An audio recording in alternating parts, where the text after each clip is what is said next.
Esperando se encuentren muy bien. He vuelto con el segundo video de la segunda parte, como lo indiqué en el video anterior. En esta ocasión vamos a abordar de dónde nos quedamos, pero antes de eso voy a dar una pequeña introducción que va ligado directamente al video anterior, que fue cuando nos quedamos en esta parte. Y en el fondo, para seguir el hilo conductor de todo lo que hemos estado hablando. Para cada caso, se deben considerar cuidadosamente las estrategias que mejor se adapten a los entornos de vida y que resulten más respetuosas de las necesidades y preferencias individuales. También lo hablé en el video anterior.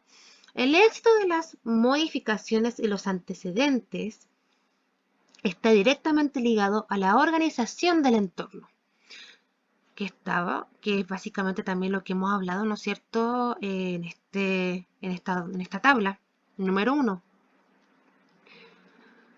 El único modo de obtener resultados duraderos es ayudar a las personas a adquirir habilidades alternativas que les permitan controlar ellas mismas el entorno.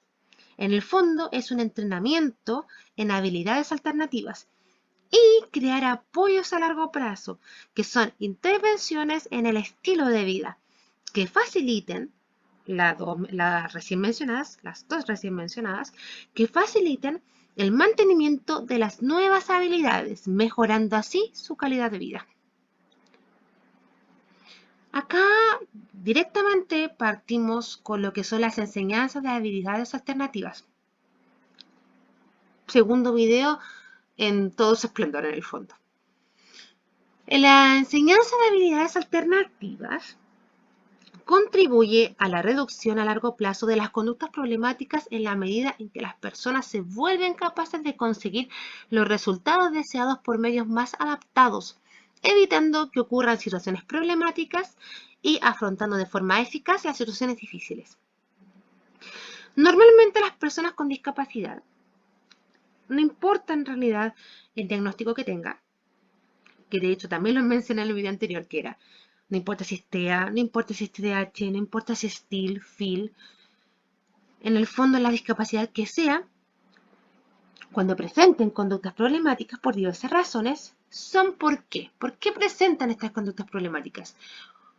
Porque bien no disponen de las habilidades necesarias para responder a sus necesidades, que también es algo que en algún momento mencioné, bien han aprendido que con sus conductas problemáticas suelen conseguir los resultados deseados, y yo creo que muchos de los padres saben a lo que me refiero con este segundo punto.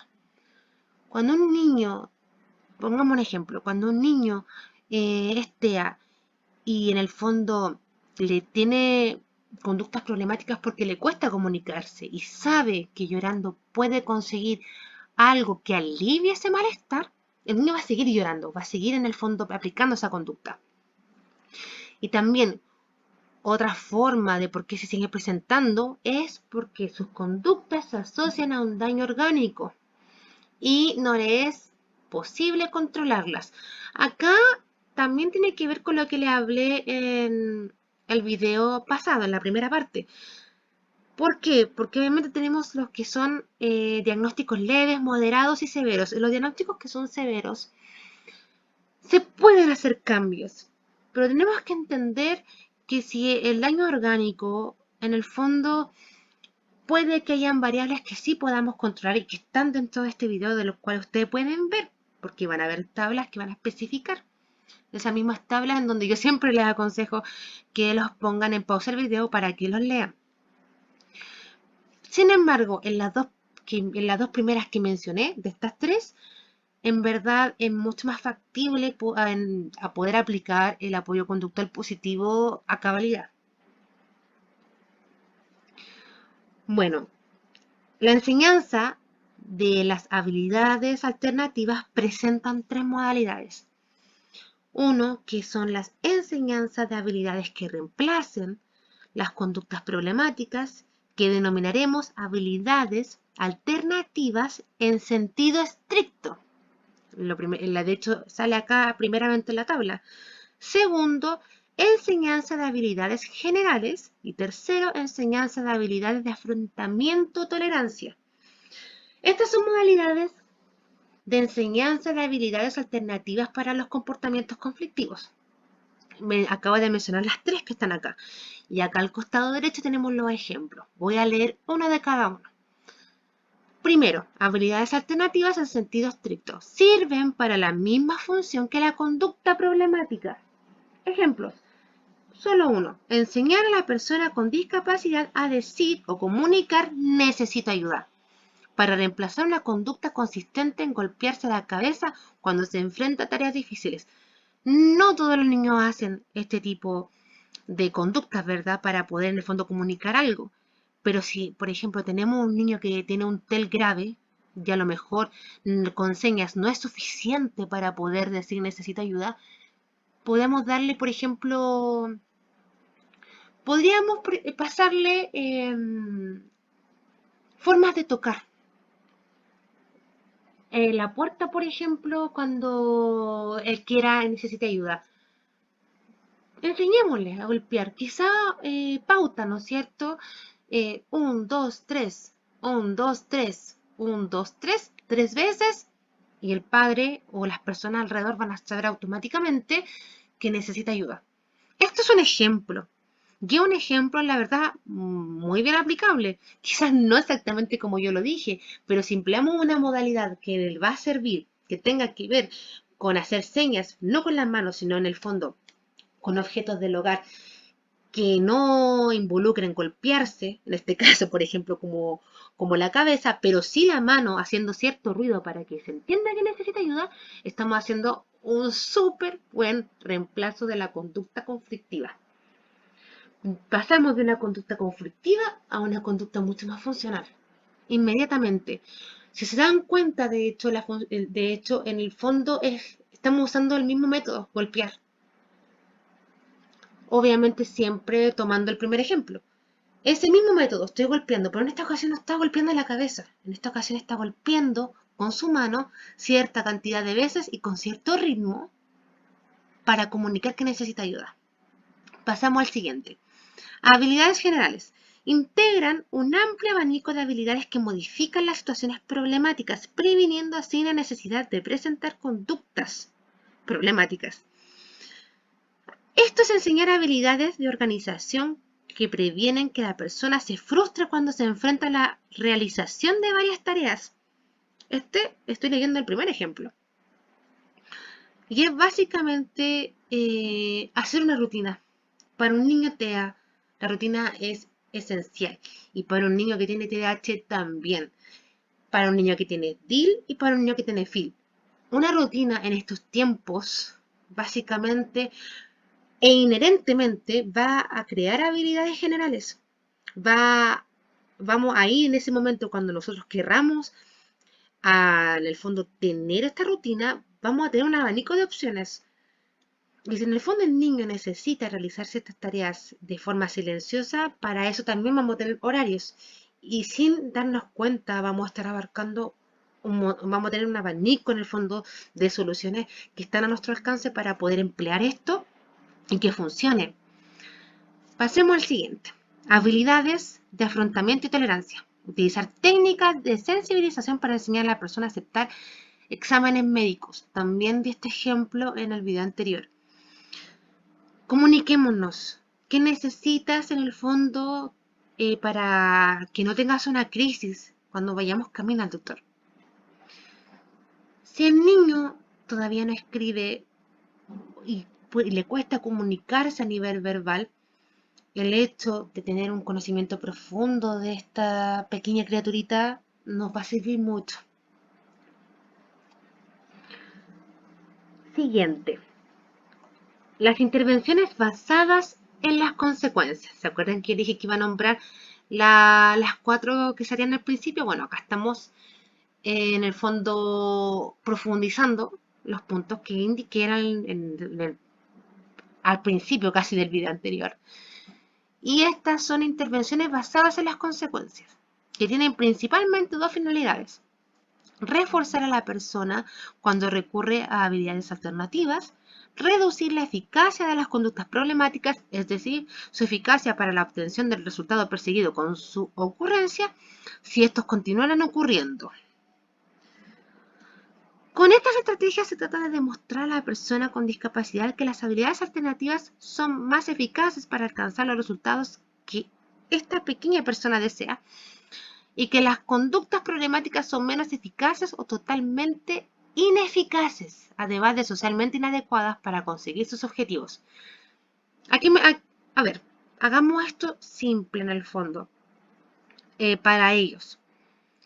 Decirle a nuestro niño, voy a tomar el ejemplo de la diapositiva anterior, el primero, si le decimos a nuestro niño que golpearse la cabeza, uno, no va a primeramente, por ejemplo en el colegio, conseguir la ayuda que necesita, no solamente va a estar él mal por pegarse en su cabecita, sino que probablemente eso conduzca una cadena de sucesos que no le van a ayudar en nada lo que él necesita.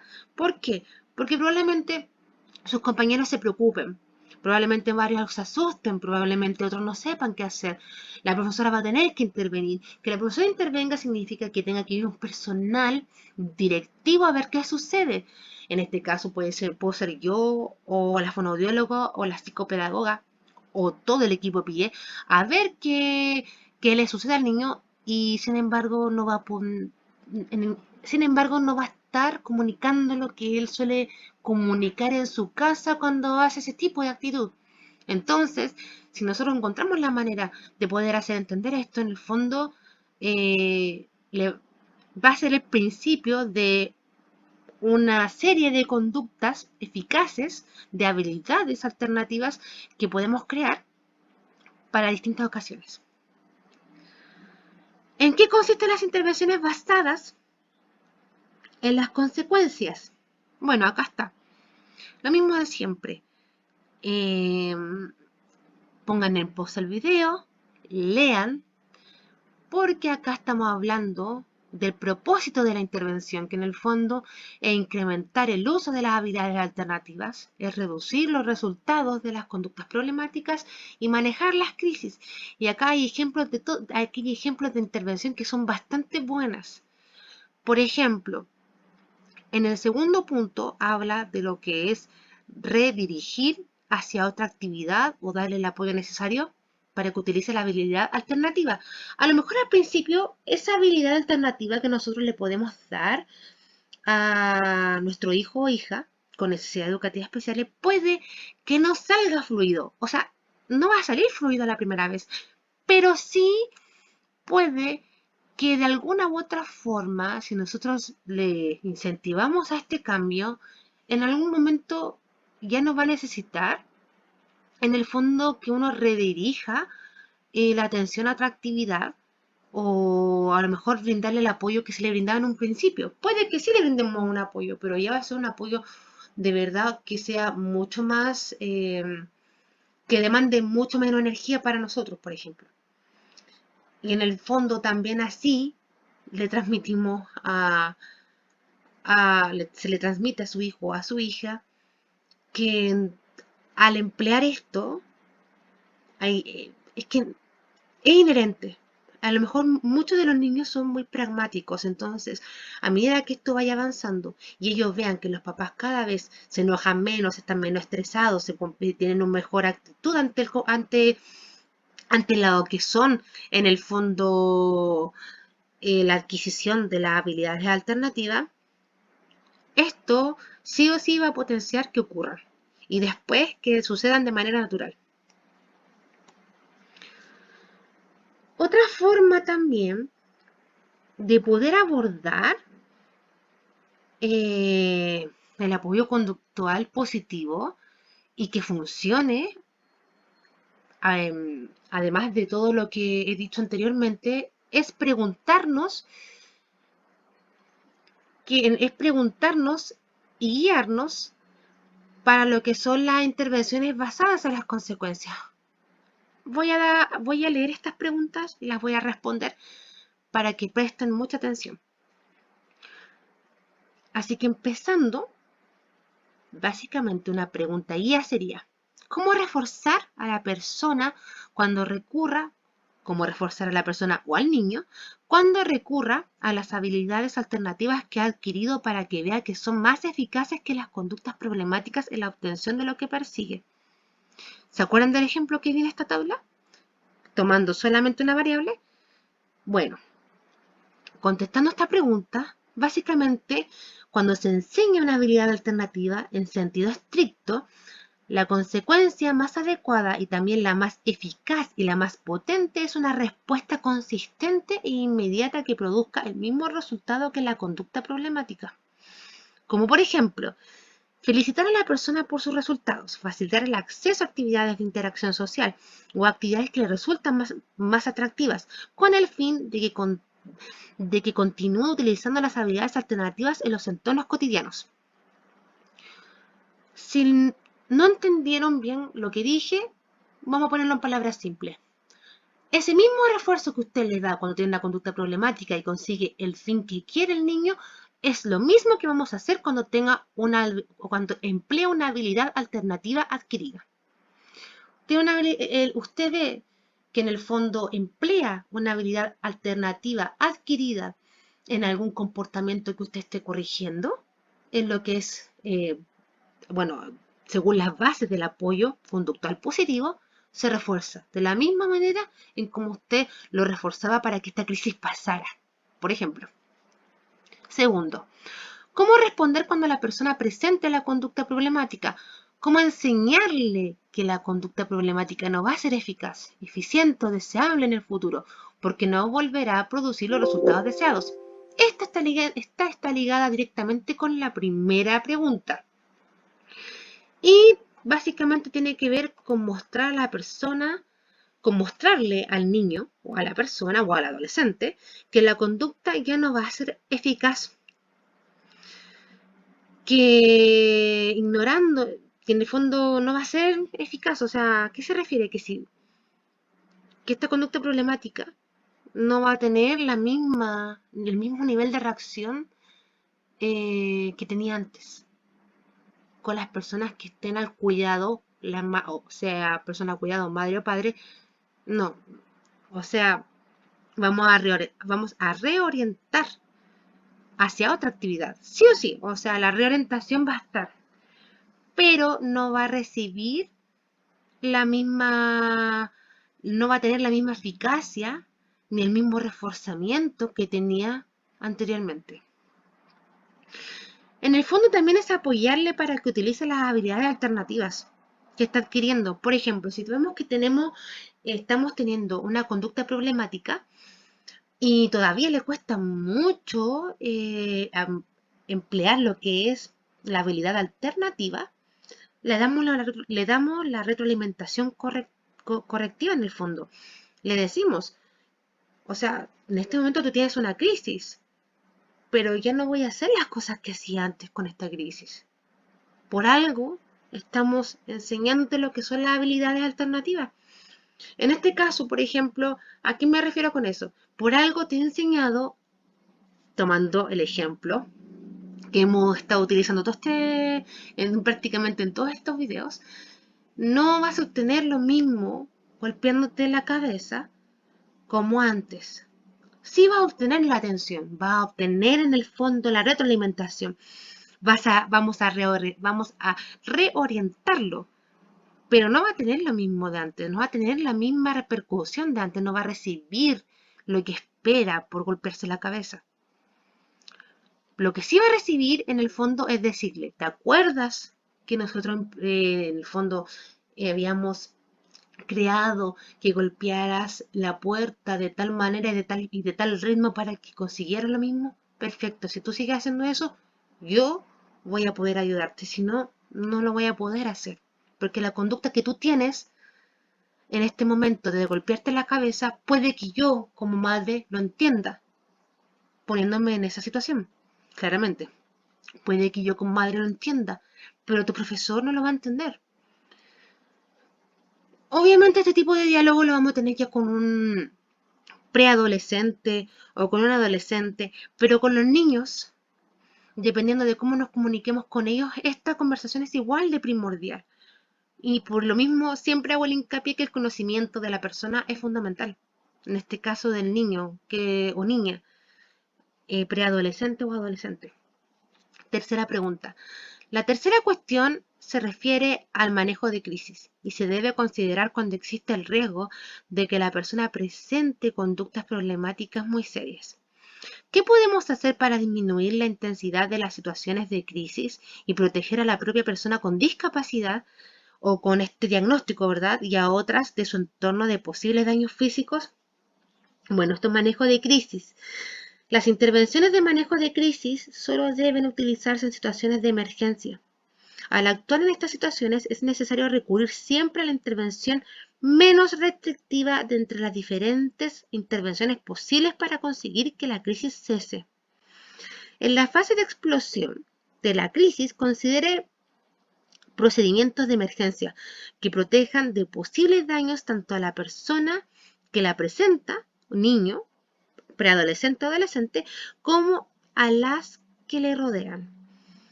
Cuando esta fase de la crisis esté decreciendo, cuando básicamente la conducta disminuye en intensidad, es importante considerar estrategias que puedan calmar a la persona y a los demás y que prevengan de que resurja otra crisis. O sea, en el fondo todo lo que hemos estado hablando es reforzar, reforzar, reforzar.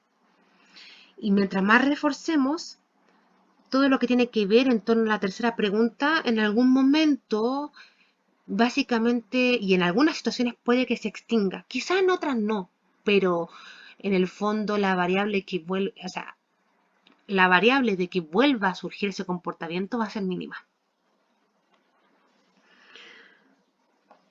Intervenciones sobre el estilo de vida. Bueno, las intervenciones sobre el estilo de vida contribuyen a prevenir a largo plazo las conductas problemáticas a través de la mejora general de su calidad de vida. ¿A qué me refiero con eso?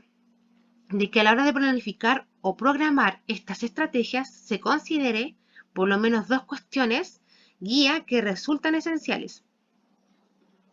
Por ejemplo, o sea, no son ejemplos, sino que son las que están acá.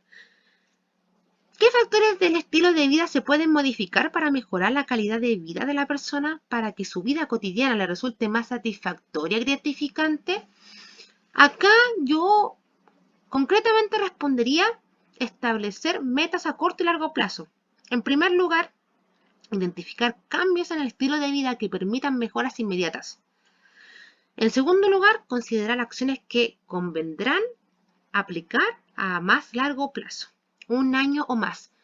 Como dije, también en algún momento introduciendo pequeños cambios a comportamientos conflictivos, vamos a ir viendo sí o sí mejoras. Entonces, a medida que vayamos avanzando en el fondo, vamos a ir empleando otras estrategias que nos permitirán que esto se dé a largo plazo. Siguiente. Considera una segunda cuestión en su planificación. ¿Qué adaptaciones o apoyos a largo plazo se necesitarán para mantener los resultados positivos? Por ejemplo, habilidades alternativas, mejoras en el estilo de vida y para prevenir que reaparezcan las conductas problemáticas. Bueno, acá tenemos la tabla número 4, que habla de lo que son las intervenciones sobre el estilo de vida y también indica los tipos de intervención y los ejemplos. Lo mismo, póngale pausa a este video en esta parte. Léalo. Si es necesario que lo note o que le saque una foto, hágalo. Es súper importante que las adaptaciones, como dicen ahí, en la calidad de vida, en lo que son las relaciones, en la elección, el control, las actividades favoritas y la inclusión, sean abordadas en el fondo y que sean utilizadas para ofrecer, desarrollar de una manera satisfactoria estas intervenciones. Y acá está la segunda parte que habla sobre lo que son las estrategias de mantenimiento,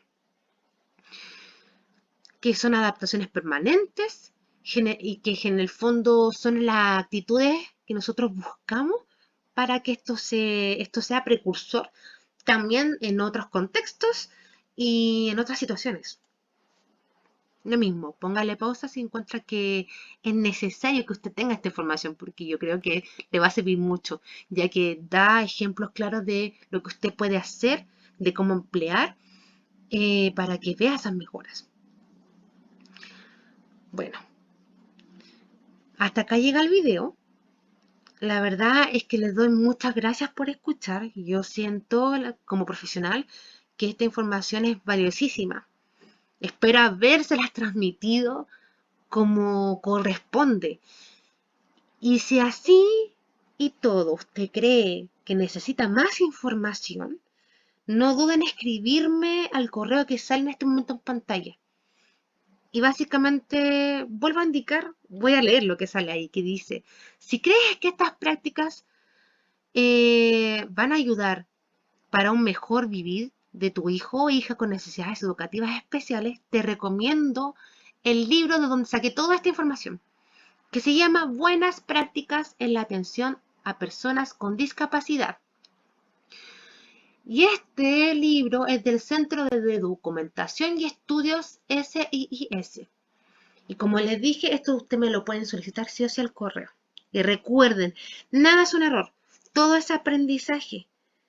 Vamos a ir usando el apoyo conductual positivo para ir corrigiendo y ir consiguiendo en el fondo tener una calidad de vida no solo mejor para ustedes como padres, sino que para sus hijos. Y van a darse cuenta que esto quizás no lo podamos emplear en todas las áreas que uno cree que puede hacerlo. A ver, ¿a qué me refiero con esto? Que probablemente las situaciones que yo les indiqué en algún momento, que es el colegio, la casa, ¿no es cierto?, idas al médico, podamos tener un control. Quizá en otras situaciones mucho más puntuales no, pero esas situaciones puntuales van a ser tan puntuales en algún momento que la calidad de vida en general va a mejorar mucho. Ese era el mensaje que quería dar. Así que recuerden, paso a paso si se logran grandes cambios. Muchas gracias por escuchar y espero que toda esta información les sirva. Hasta el próximo video.